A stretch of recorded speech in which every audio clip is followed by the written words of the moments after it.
I have been doing mold avoidance now for a little over 2.5 years. We have lived in 4 different RVs, and I have slept in the back of my truck at least 300 nights. And I have been getting a lot of requests to share what I have learned and the benefits of sleeping in a truck for mold avoidance. So I finally made that video for you guys. I hope you enjoy it.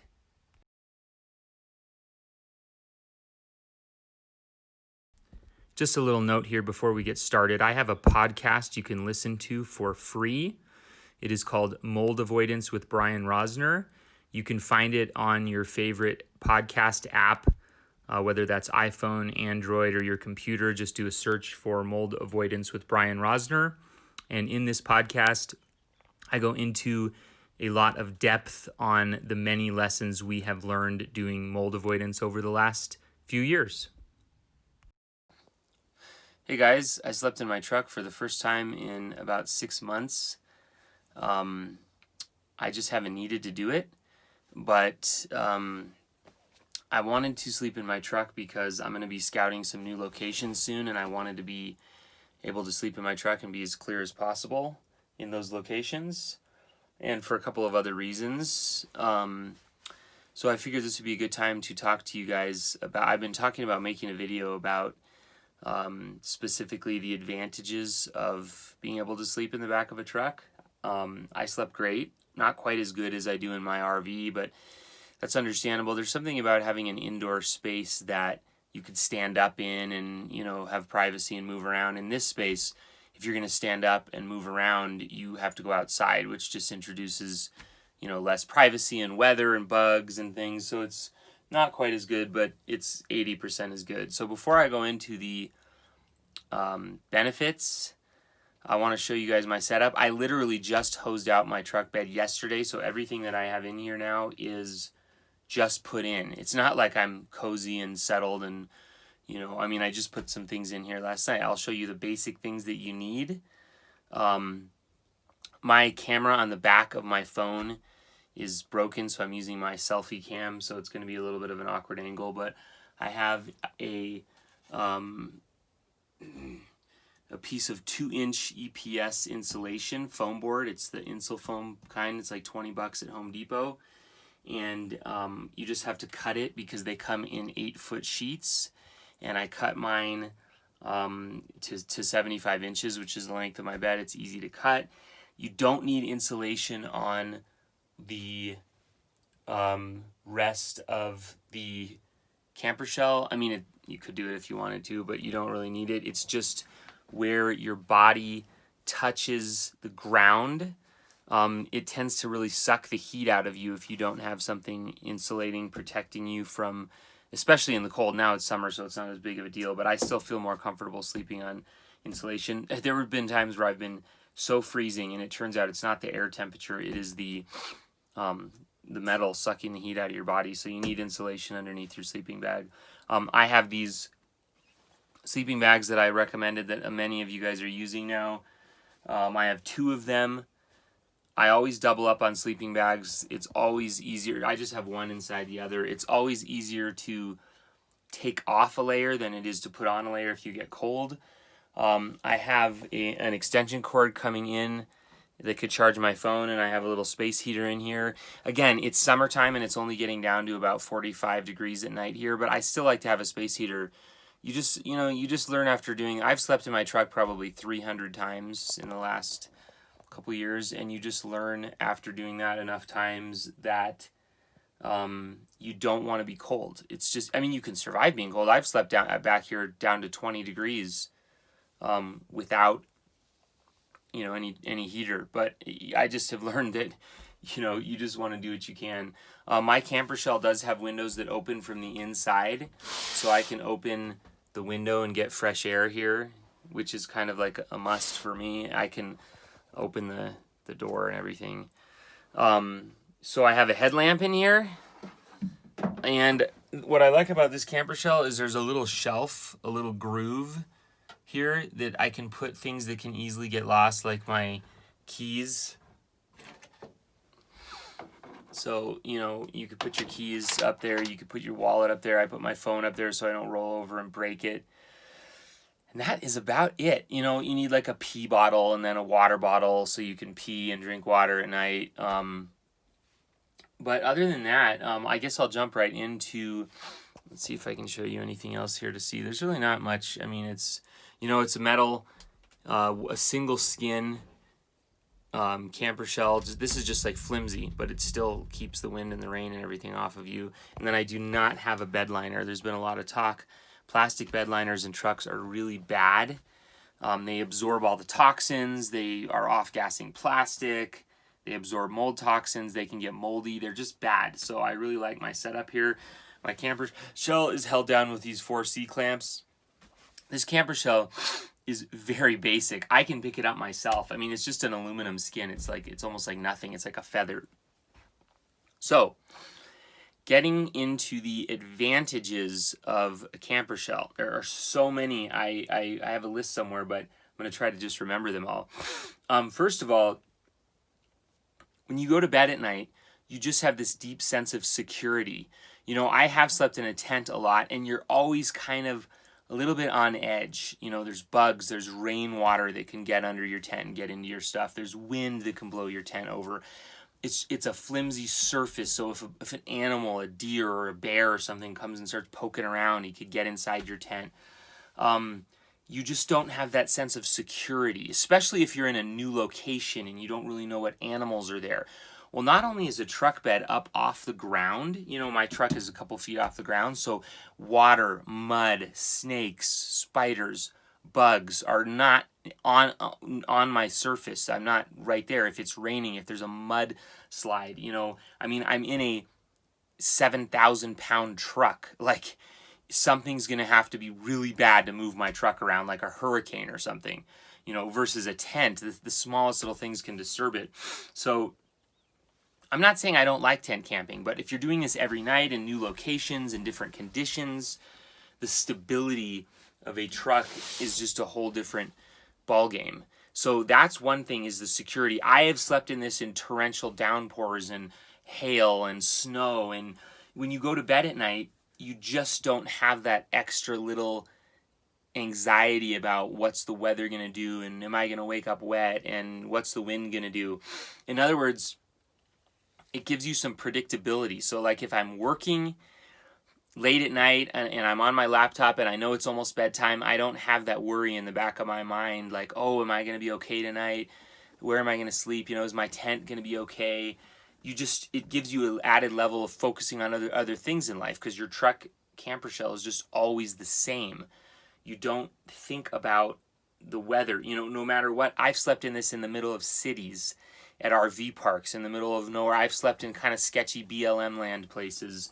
It's just a consistent environment. And like I say, I have slept in a tent a lot, and it's fine, and it's great, and it's a great tool, but it just doesn't give you that security. If something's flying through the air and goes through your tent, or animals and wind, and who knows. It's an emotional security that you get from having metal around you and being up off the ground. You're not going to get animals that bother you. You're not going to get weather that bothers you. So that's the first thing. The second thing that I love about a truck is there's no setup time. So if you're scouting locations, or you're a mold avoider and you have to bail out of a location, setting up a tent, it takes time. It's a process, and it takes time to take it apart and put it away and stow it. And what if it was wet? Then you have to put it in the bag wet. No, you have to dry it in the sun. So there's this huge setup and tear down process that you don't have to go through with the truck. This is self-drying. If it rained, I can just leave the windows open, and it will dry out on its own quickly. The other thing I like compared to a tent is I have a solid flat platform for comfortable sleep. I like a stiff bed, but this, obviously a truck bed is flat, and this, when I put a piece of foam on it, it's like the perfect stiffness mattress for me. I gave up on fancy camping foam. I literally, am just about as hardcore as it gets. I put my sleeping bag right on top of the Home Depot insulation, and I just sleep on it, because become a minimalist over time. But to get a solid platform also eliminates setup time. Sometimes I bring little blocks that I can put under my wheels to get level. I like my head to be a little bit higher than my feet, so I don't get a headache and have the blood flowing, backwards into my head. But the flat platform causes a faster setup time. You just park relatively flat and go to bed. A tent, you could end up sleeping on pine cones and rocks and boards and little things that can make it, if you have a pad, it won't necessarily dig straight into your back, but it can make it kind of wobbly, and then you have to blow up your pad. There's so many little things about setting up a tent that you don't really realize. So this thing has zero setup and zero teardown time. I could climb out and hop in and drive away if I need to right now. I don't even need to organize anything back here. I don't even need to, I try to put some of my stuff inside my sleeping bag so it doesn't bounce around. Like, I don't want my expensive headlamp to be bouncing around and getting ruined. But if I have a little routine where I can just, I take my keys, I'll put my headlamp and my space heater on top of my sleeping bag so they don't bounce around. I literally can be in and out of here in 1 minute. Now, another advantage to a truck is it's discreet and you can blend in. Not that I advocate sleeping in illegal places, but like if you want to check out a neighborhood because you're considering renting a house and you want to sleep there, because that's how we determine if the air is good. Sometimes we have to sleep in a place. You can't really just set up a tent on someone's front yard or in the middle of the street and get away with it and sleep there and see how it feels. Well, a truck, sure, you could park a truck on the street somewhere and hop in the back when nobody's looking and nobody cares. I've done that dozens of times. And I don't feel bad for it. I'm not hurting anyone. I'm not trespassing. I'm on a public street and I'm just going to sleep. And I wake up in the morning, I get up and drive away. And that's helped me get tremendous amount of information about new locations. Do I want to live here? What's it like? I might even pay someone $100 or something. I'll say, hey, I really want to, know what your neighborhood's like. Can I just sleep in my truck? I have allergies and I need to do it. Most people are like, oh, sure, whatever. They don't care. So there's a lot of discreetness, flexibility. You can sleep in places and people don't know you're sleeping in the back of your truck. I've slept at Walmart. I've slept at Home Depot in the back of my truck. Sometimes I'll find parking lots where there's cars parked overnight. And even though I never ask to see if camping is legal there, if there's 75 parked cars in some parking lot overnight, chances are no one's going to care. Now, that is a bit stressful. I've had some situations where I don't sleep very well because I wonder if a cop's going to shine a flashlight through the window or something. But it's very just discreet and nobody really knows. I'll give you another example of the security of it, going back to it being all metal. I've slept at truck stops a few times on longer mold avoidance travels, and you can't just pitch a tent in a truck stop. Like guys are throwing beer bottles and smoking and running you over, and there's tons of trash on the ground and cigarette butts, and it's nice just to roll up. The only part of my belongings or my body that are touching the ground is the wheels, the tires of my truck.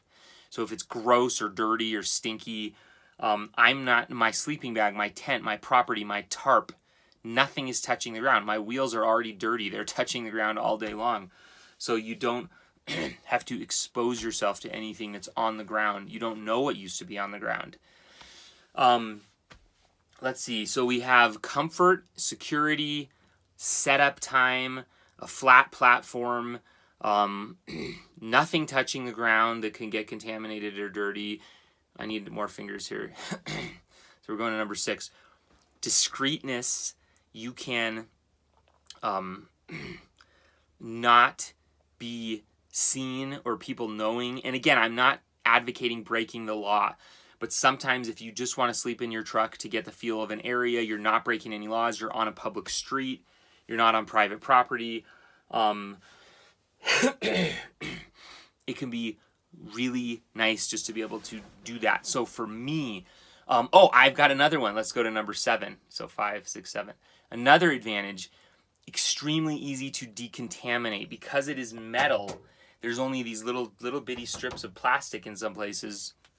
I have found metal to be the most easily decontaminated material for mold avoidance.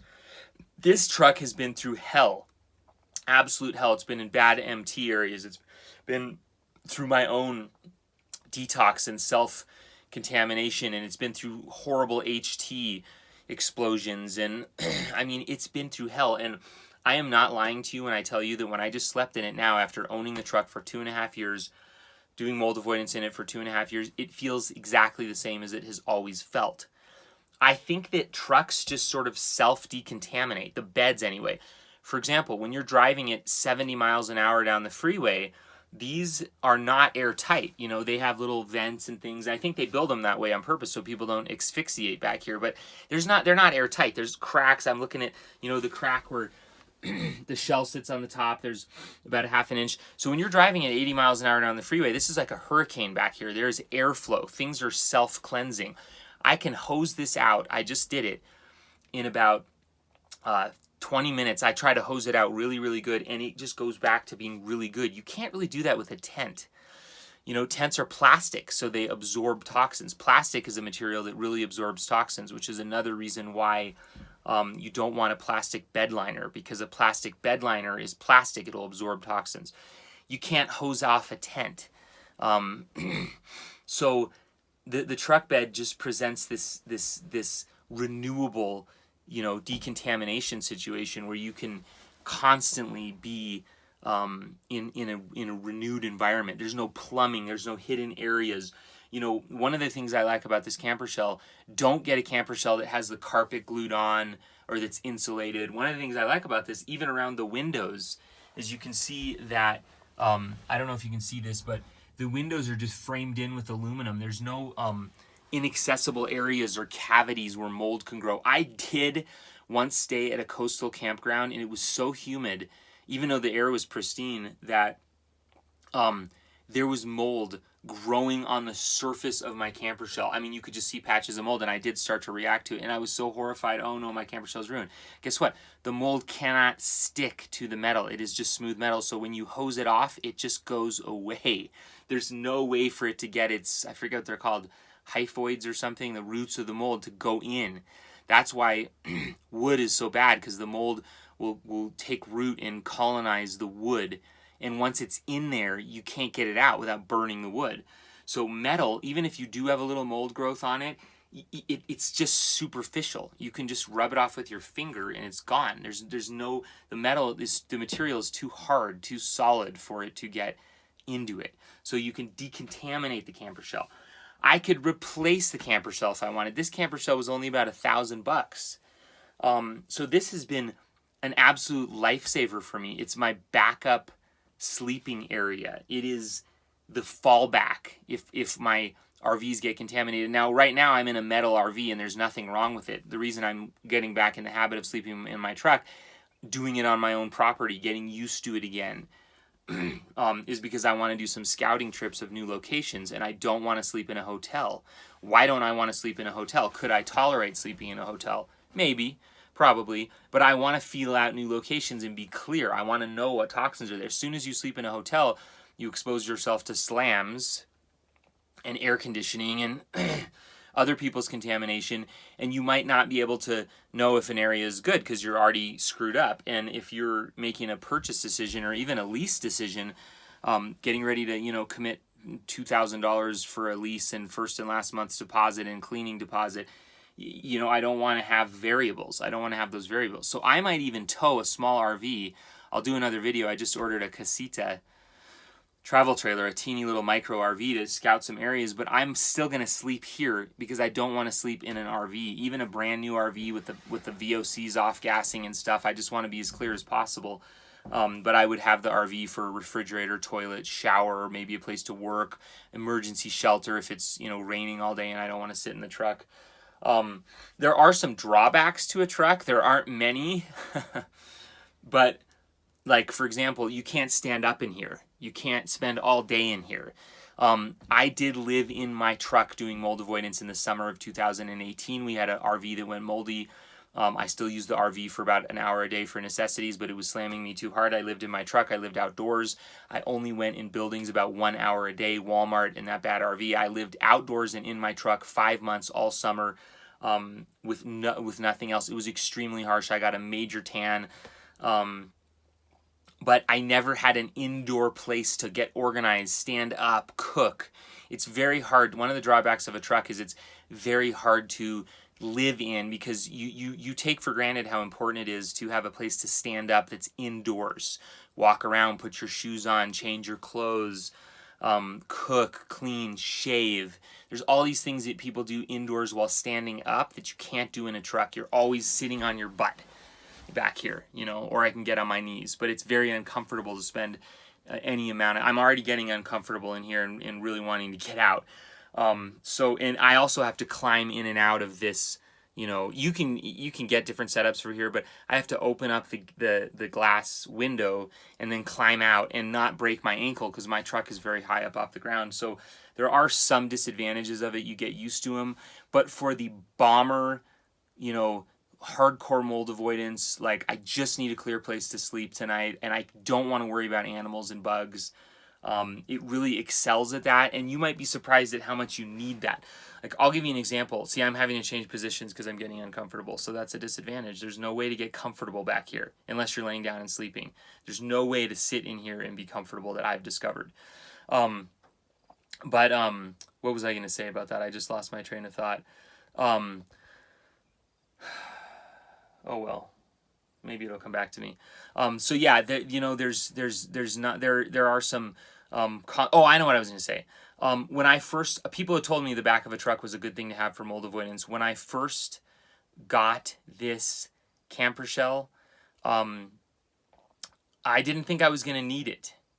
I got it just as a precaution, and I needed the heck out of it. I really, really, really needed it. It was critical to my mold avoidance journey. There were times where I just needed it. So it's one of those things that you kind of take for granted and you might not tell people that you really need. Like nobody really is grateful for their, I'm trying to think of something that we just take for granted, for their shoes. Nobody says like, today I'm so grateful for my shoes. You know what I mean? Like, people just expect their shoes to be there for them. And if their shoes are gone, somebody stole your shoes, you'd be like, oh my gosh, I can't go anywhere, I can't walk, I can't go to the store. So that's the way the camper shell is for me. It's like, it's one of those things that's so fundamental to doing mold avoidance that you almost don't even appreciate it, because when it's there for you, it's there for you and you just need it. So all right, you guys, it's 21 minutes. I'm going to end this video. Thanks for listening. Those are my 7 benefits of camper shells for mold avoidance. By the way, I am not a doctor, so if you have mold illness and you need help, go talk to a doctor. This is just my own experience.